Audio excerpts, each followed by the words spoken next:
भगवान विष्णु जी और माता लक्ष्मी जी। एक बार भगवान विष्णु जी शेषनाग पर बैठे बैठे बोर हो गए और उन्होंने धरती पर घूमने का विचार मन में किया।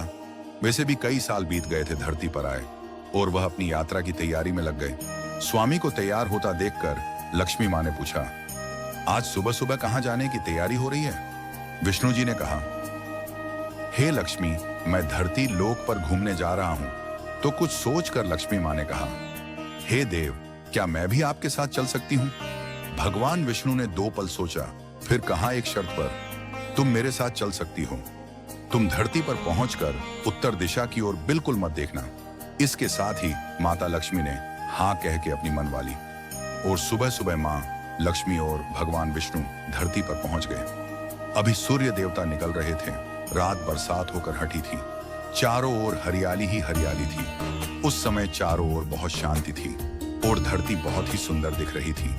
और माँ लक्ष्मी मंत्र मुग्ध होकर धरती को देख रही थी और भूल गई कि पति को क्या वचन देकर आई है। और चारों ओर देखती हुई कब उत्तर दिशा की ओर देखने लगी, पता ही नहीं चला। माँ लक्ष्मी को अपनी भूल का पता चला तो उन्होंने भगवान विष्णु से इस भूल की माफी मांगी। तो भगवान विष्णु ने कहा कि जो तुमने जो भूल की है उसकी सजा तो तुम्हें जरूर मिलेगी। जिस माली के खेत से तुम नए बिना पूछे फूल तोड़ा है, ये एक प्रकार की चोरी है।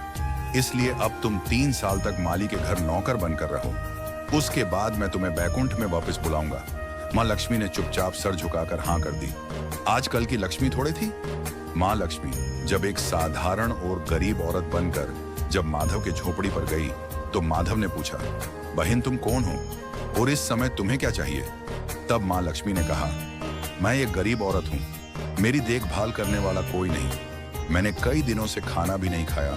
कोई भी काम दे दो, साथ में मैं तुम्हारे घर का काम भी कर दिया करूंगी। बस मुझे अपने घर में एक कोने में आसरा दे दो।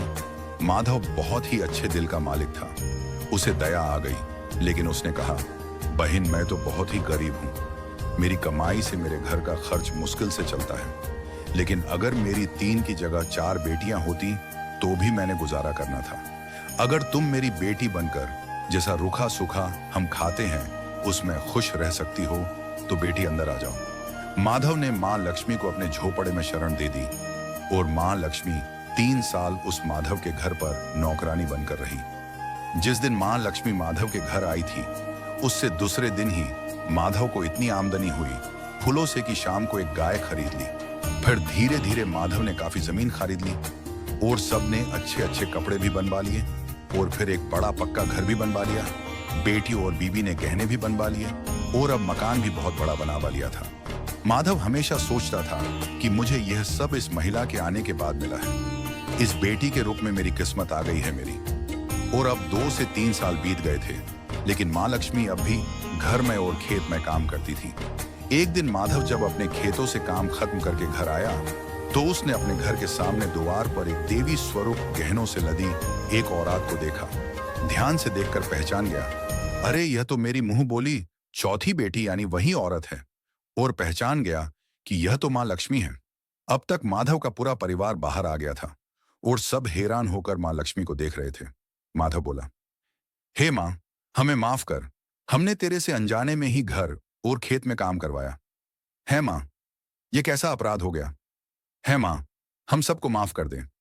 अब माँ लक्ष्मी मुस्कुराई और बोली, हे माधव, तुम बहुत ही अच्छे और दयालु व्यक्ति हो। तुमने मुझे अपनी बेटी की तरह रखा, अपने परिवार के सदस्य की तरह से।